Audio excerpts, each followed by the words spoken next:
To it.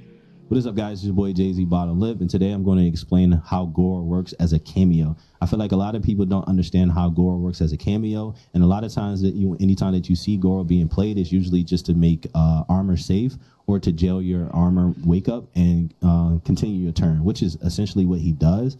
But he has so many other ways that can be very annoying, and the only time that you ever see Goro being capitalized is with Johnny. Now, a lot of characters can do exactly what Johnny does. It's just that a lot of people don't understand how to play neutral. And most of the time, when it comes to cameos, people want cameos that come back really quick. And since Goro doesn't come back really quick, they feel like he's not that strong.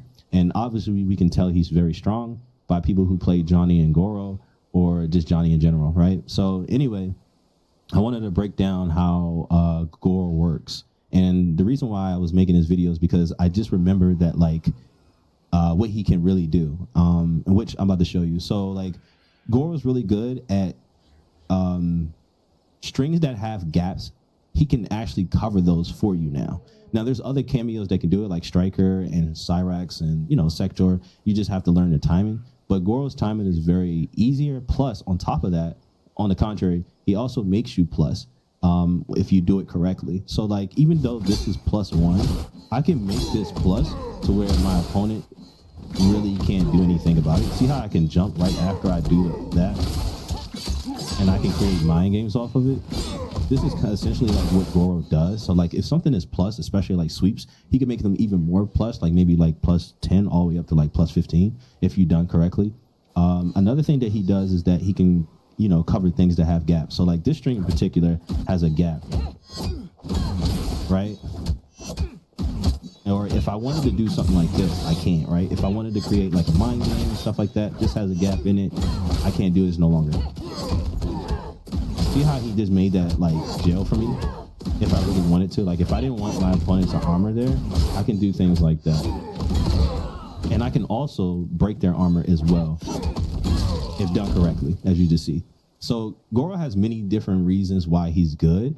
It's just that a lot of people aren't mimicking who's doing everything else at the top. So you will never see Goro as much as you think. You'll see Goro with like Johnny because he gets to continue his pressure, which essentially is what I'm trying to explain to you guys, is that you get to continue your pressure with Goro. So, like, a lot of characters, especially like Shang Tsung, doesn't have pressure as everyone else does. But when he's paired with Goro, he's allowed to continue his pressure. He can now create mind games and so on and so forth.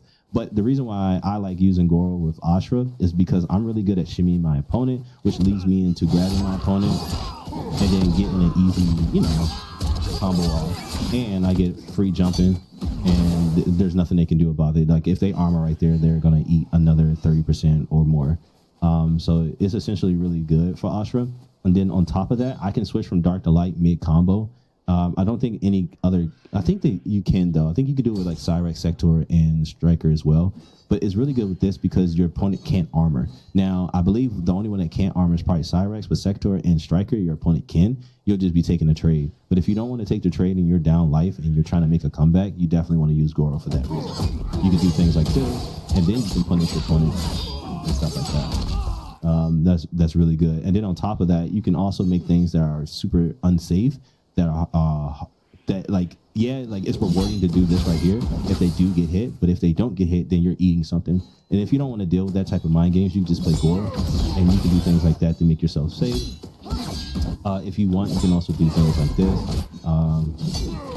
and that will make you safe. But if your opponent's like, you know, using armor here, which they probably won't, most likely they won't. The only thing they would probably do here is block or jump.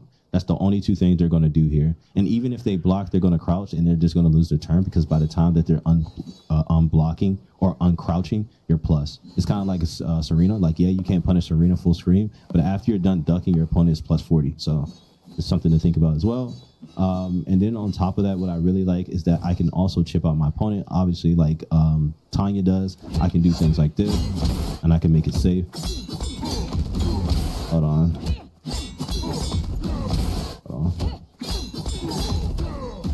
And that's safe. Yep. And that's one of the reasons why. And then you can extend your combos too off of strings that normally don't get extended. So you can do things like this. which allows you to go for certain strings as well. Like I said, I'm pretty sure you can extend off this. If I do it right, I think I can. Yeah, you can extend off this. And on top of that, you can extend or make your weather safe for her as well. It's really hard, but you can do it.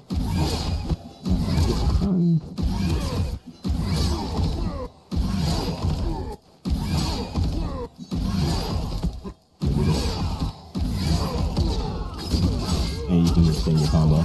It's really hard, but you'll have to learn it, which is rewarding.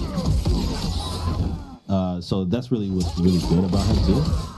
Then on top of that, you can do things like this, which leads into more pressure. So if your opponent did decide to block that, you're able to continue your pressure as well. So you can do things like this. Hold on. Trying to make it safe.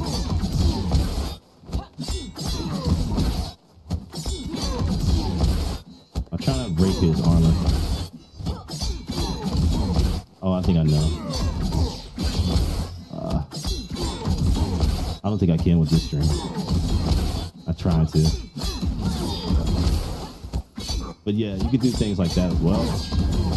If you do it correctly, most of the time, like after you do a string into going up in the air like this, like if your opponent wants to, they can jump with you and they can punish you. But as long as you have Goro there, you can do things like this, which will stop them from jumping. They'll get comboed and actually hit as well. And then on top of that, if they mistime, they're down two, and then they try to like press or anything like that, they'll get hit, and then it's obviously your turn. There's so many more things that you can do with Goro that a lot of people just don't understand yet, or I would say just don't want to play him just because first, they're too lazy, and then on top of that, most players are playing whatever cameo that's really strong that comes back really quick, which essentially lets you use them more. But this is where a lot of complaining comes in play when people are not being able to use their cameo as much or frequently, is because the game is usually allowing them to, like get away with skipping neutral and stuff like that, like with these cameos, which essentially that's the whole goal. But when they're utilized so much, you don't really get to see two players fight. You see two cameos fighting against the player itself. So that's one of the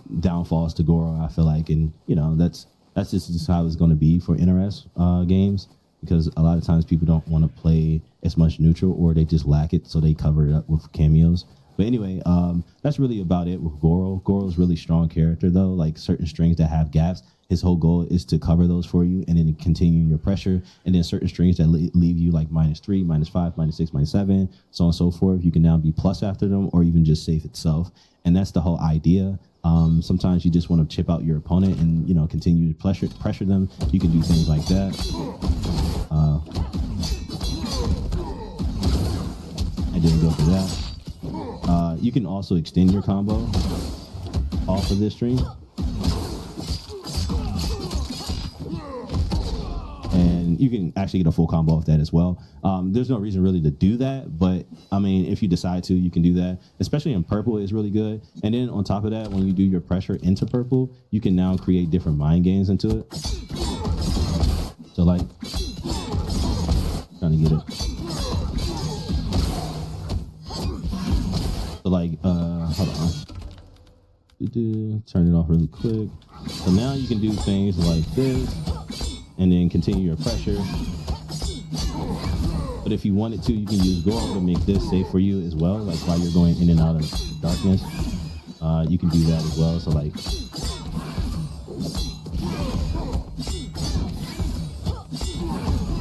I'm trying to get it to where Goro comes. I think I know. So you can do that, and that gels. And then you can go from here. Now you have your purple stack. That's safe right there. And then you can just continue your pressure as well. That's one of the main reasons why I use this team. But again, the main reason why I use this team is just because I'm really good at shimmying my opponent, and it's rewarding. Again, shimmy just looks like a grab or just a button. So like her stand one kind of looks like her throw in a way. So like that's the whole point of stand switching. I'll probably make a video on stand switching, but that's the whole point of stand switching is really good for shimmying. So like if I stand this way, it's easier to see if I do stand one into grab. But if I turn my back this way into a grab, it's really hard because, it kind of looks like which way I'm going to throw you, or am I going to, continue my pressure.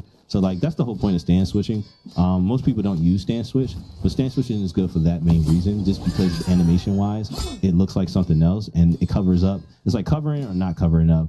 You create a different mind game, create another mind game. That's really what it's about. I don't think anyone has ever covered stance switching, but that's really the main reason why stance switching is stance switching.